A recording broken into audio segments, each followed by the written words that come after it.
Earth's weather follows a predictable cycle of water evaporating, cooling, and raining back down. But at the edge of the solar system, these patterns diverge into chemical extremes.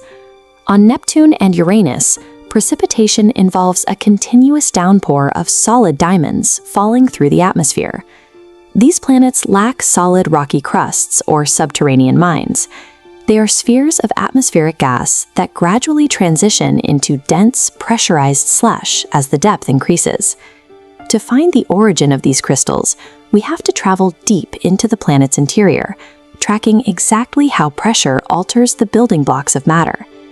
These diamonds provide a window into chemistry at its limit, where pressure overrides the standard behavior of matter. Our descent begins in the upper atmosphere.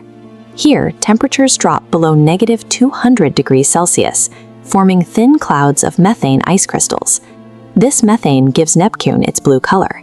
At a molecular level, the gas is composed of one atom of carbon bonded to 4 atoms of hydrogen. At 4,000 miles deep, the descent enters a crushing high-temperature abyss.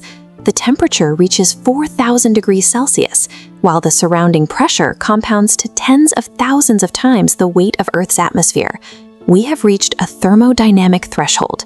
At this depth, the immense compressive weight renders standard molecular bonds unstable.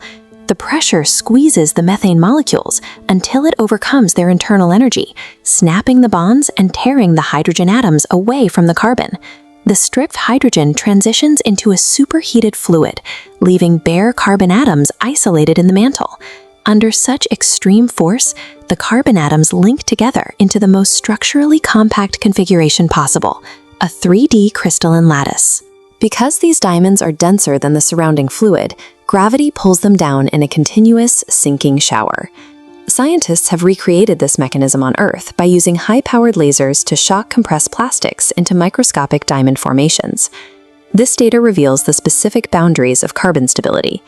The trajectory of Neptune's interior conditions crosses directly into the region where carbon is forced to crystallize. Diamond rain is a mandatory process of planetary chemistry, constantly converting atmospheric gas into solid, sinking mass. In 1989, the Voyager 2 spacecraft recorded a major anomaly. Neptune radiates more than twice the energy it receives from the Sun. Neptune sits so far from the Sun that it should be a frozen, inert sphere. However, as trillions of diamonds descend, their friction against the dense fluid mantle generates thermal energy.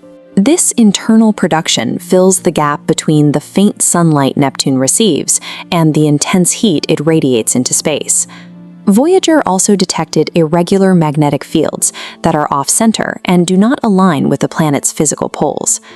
As the diamonds plunge toward the core, they drag conductive gases and ices along with them, physically stirring the planet's interior.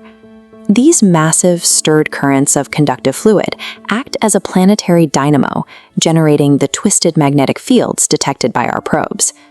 The pressure that forges this diamond rain powers the planet's internal heat and drives its magnetic shield, shaping the planetary architecture from the inside out.